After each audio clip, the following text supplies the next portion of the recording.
Hi guys, welcome to Monitoring and Evaluation Made Simple. I'm your host, Coach Alexander.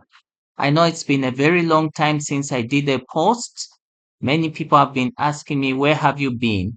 But glad to say that I've been around. It's just been a busy period for me, but I'm happy to be here. I missed you guys and welcome to this new presentation. So I want us to get back to the basics. How do you monitor and evaluate a project? Okay. So now many of you may have entered new jobs, and this becomes a refresher course for those who've been in the field for a long time. But for those who are new, this is something you need to watch. Just in case you don't know, dear friends, there's something that has been happening over the past few months. You can access M&D short courses for completely free. And the website is monitoringandevaluation.com. It's a totally new website. Me and my team have been spending months developing it.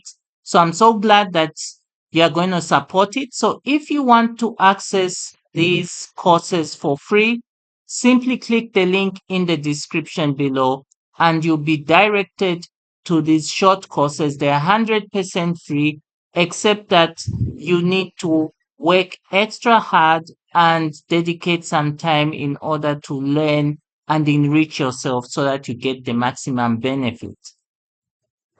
Okay, so now let's get straight into business. What is monitoring and evaluation?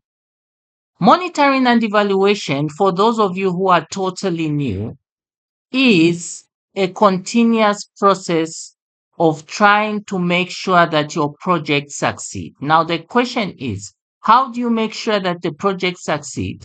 It's by continuously tracking and making improvements. And then at the end, the project has reached its completion, you assess it in order to determine whether indeed so it made progress or not. Now, many organizations around the world are doing this because this is the best way to guarantee that you succeed. Now, the truth is that, of course, there have been a lot of projects being implemented around the world, but the truth is that we all want to succeed, and it is through this M&D process that you'll be able to determine where the weaknesses are and make continuous improvement. Now, in as much as monitoring and evaluation looks like one word, it is not. It consists of two important subjects. You've got the monitoring and you've got the evaluation. Okay, so I want to start by talking about what monitoring is. Now, monitoring, like you've seen, is continuous, okay? It is done throughout the project cycle. So if, let's say, your project is 3 years and every month you're doing activities, monitoring has to be done every month. Of course, the reporting is another thing that we need to discuss at a later stage. But the fact is that if this project is running on a monthly basis, then you need to monitor it on a monthly basis depending on your resources. So it is done throughout the project cycle. It is done to establish whether the activities you planned are actually being implemented. And on top of that, are the targets being achieved? So now most of these projects we uh, have targets, okay? There are so many targets we set for ourselves. We'll say we want to train 20 people or maybe have 20 trainings. We want to have 50 trainings. So now what you do is check whether indeed so those 50 trainings are actually happening. But another thing that this monitoring does, and which I like as well, is that you are mainly there in order to check, not only check whether you check on your failings, but see what you can do in order to correct the mistake. Because let's say your targets are not being achieved. Let's say you said you wanted to do 50 trainings, you only do 10 trainings. The question you ask is why? Why were these 10 trainings conducted? What were the challenges? And once you establish that, you're going to be able to say, okay, management, you write a report to management and tell them that no, these are the corrective measures I think you should take in order to correct what is currently prevailing. So it is a continuous process. It is done throughout the project cycle, and there is no way you should get tired of it. Now let's go to evaluation. What is evaluation? Evaluation is kind of different from monitoring. Although they complement each other, it is slightly different. And the reason why it's different is it is done at certain points in time. And it is usually much more rigorous than what you get in a monitor. So other people want look at it, and including myself, guys. I look at an evaluation as a research because it's an in-depth assessment to determine the worth of the project. And when we say worth, we're not talking about monetary terms. We're talking about whether it significantly made a difference to the lives of people out there. So essentially, when you're determining the worth of a project, you're looking at five main attributes. You've got the effectiveness of the project. Was the project effective? You've got the efficiency. You've got the sustainability, the relevance, and the impact. These are the five main things that you look at when you do an evaluation. So, effectiveness. What is effectiveness? Effectiveness is simply how much did the project achieve? Okay, how big was its? I'm trying to avoid using one word, but how big was its intervention, its results? Efficiency talks about costliness. It's one thing to implement activities, but it's also another if the project is costly. So it's good if you achieve great results with minimum cost because it means the project performed very well. Sustainability. Can this project continue even when donors pull out? Was this project relevant? Did we even need to have it? And then finally, the impact. Impact is the highest level result. So, what significant change did the project bring? So, like I mentioned earlier on, the evaluation is done at specific points in time. So, in most cases, you have it done at 3 points in time. You've got the baseline at the beginning of the project. Mind you, for those of you who don't know this, but a baseline survey is a formative evaluation. So it's done at the beginning, it's done midway, and it's done at the end of the project. So that is when the evaluation is done. So now, why do we do this evaluation? I've mentioned one important point, but it also helps in proper, it gives you a lot of learning points. Because, take for example, how many of us have committed mistakes in life? I can assure you everyone has committed mistakes. And some of these mistakes, you look back and regret having done those mistakes. So now the good thing, the beauty about this is that mistakes are not meant to be repeated. Because if you repeat a mistake, then you haven't learned anything. Same goes with monitoring and evaluation. If a project has failed in one area, it shouldn't repeat that failure again. So the evaluation process helps determine how best can improve the future design of projects. The projects in the future, how do we improve on their design? How is M&D really done? Monitoring and evaluation is actually a simple step. It has simple steps. Okay, it's simple in the sense that when you look at it step by step, I can run you through it just right now, easily. But the truth of the matter is that you need to get involved in the processes. So, step number one, the most important step is to review the project document or log frame. If you don't like reading, like me, sometimes I don't like reading too many things. I won't look at the project document. But what I'll simply do is go to the logical framework because that logical framework summarizes everything. So now in the logical framework, the next step is to look at all the indicators that are there. Every log frame must have indicators because it is these indicators that you're going to use to track progress. You're going to use them to track performance. So you need to look at those indicators. The next step is to now develop the data collection tools. So after you've isolated those indicators, look at what tools can come out of.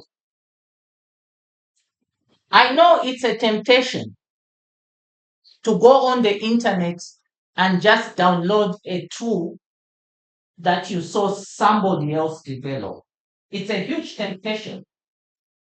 But I can tell you this today that it is not very effective because what you're doing now essentially is copying and pasting. And you know what that does? What that does is that you don't contextualize the tool to your own project. So when you're developing a data collection tool, there's actually a step-by-step process you need to follow. And this is actually highlighted in the coaching program. For those of you enrolled in the coaching program currently, I'm sure you know what I'm talking about. So after you do the data collection to development, now it's time to do the dirty work. I call it dirty because it's tedious. You do the data collection in the field. After doing the data collection, do the data entry, then the analysis. So after you've done all these things, the final step is to come up with a report. Now, in your report, you must explicitly mention the targets that have not been achieved. Those targets that were achieved, those are not your concern. Those which haven't been achieved are your concern. Because then you're going to write to management and tell them that these are the areas we need to really pay attention. If we don't pay attention to these, then things will happen that we won't like. Now, I thought of giving you some example. Let's look at the water and sanitation project. I know most of you, because right now we have 31,000 subscribers on this channel. So I want to believe that there's a good amount of people who've dealt with water and sanitation projects. So this water and sanitation project was being implemented. I downloaded this from the internet. It was being implemented in Zimbabwe, financed by the EU. So as you can see, this is a water and sanitation project which has clearly defined indicators by virtue of the fact that the log frame is just right in front of us. Now, if you critically look at the indicators that are there are actually 9 indicators. Now, I want to mention also another thing. This is just part of the log frame that I'm showing you. But the actual log frame, you can download it in the link in the description. It's free of charge. You know, these are things you can get for free. So those are the indicators. So now, what am I saying here? If you join this project, Don't bother yourself too much reading everything, because your main goal is to know what is this project trying to monitor. So those are the indicators. That area you see in the column, objectively verifiable indicators, are your area of interest. So what I did is simply list all those indicators. Percentage of access to safe water raised above 60% of the population. Percentage of access to sanitation raised above 29%. Now, this is something I want to talk about as well, guys. Don't get me wrong. These are indicators you can use.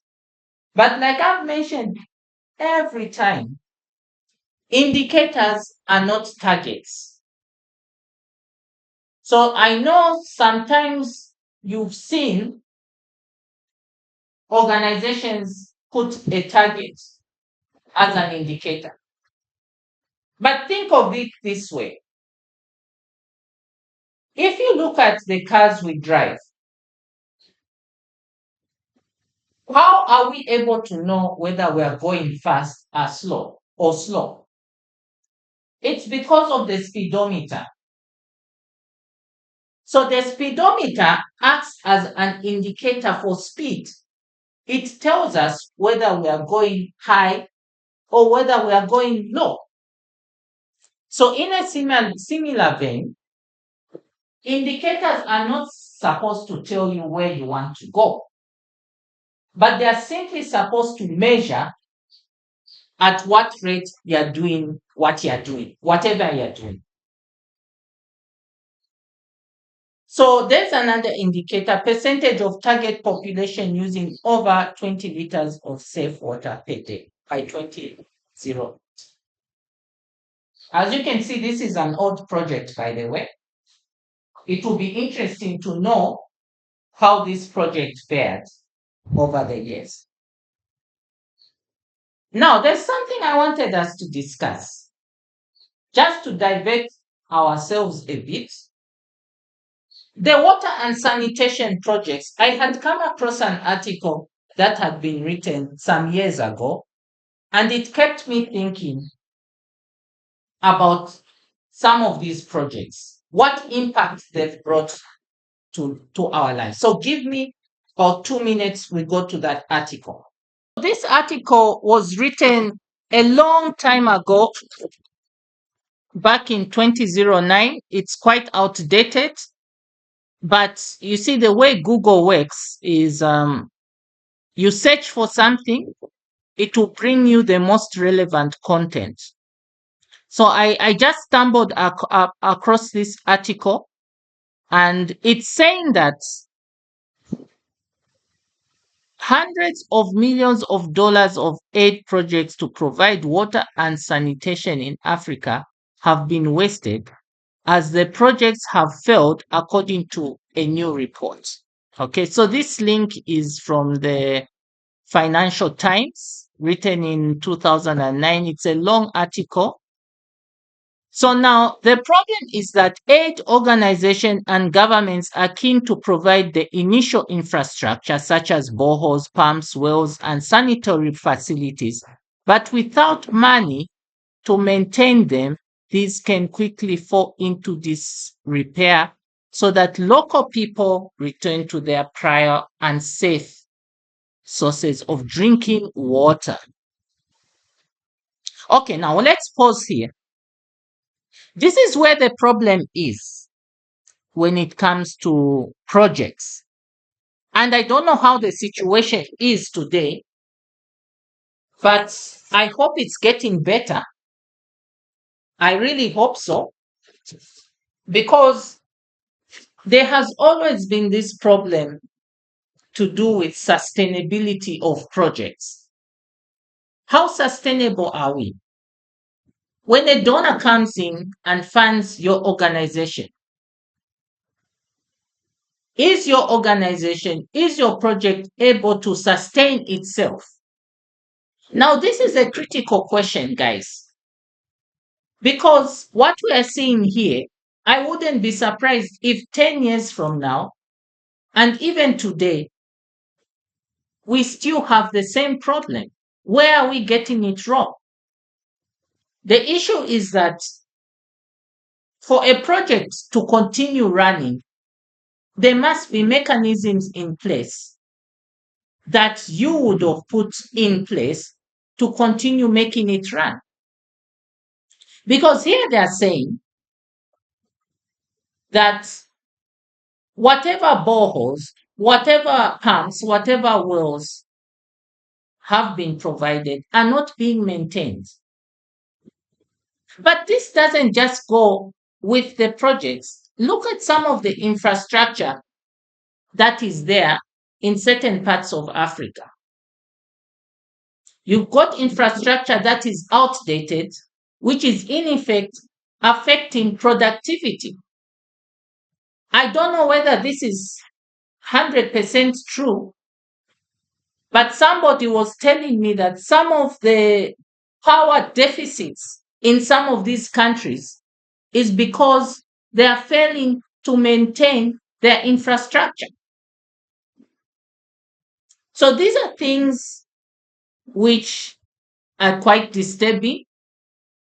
And as people who design projects, we need to have it at the back of our mind that we're going to, even after donors pull out, we're going to continue implementing, we're going to continue running these projects until completion. Okay, so guys, I want you to write to me in case you have any questions. I know it's been a long time.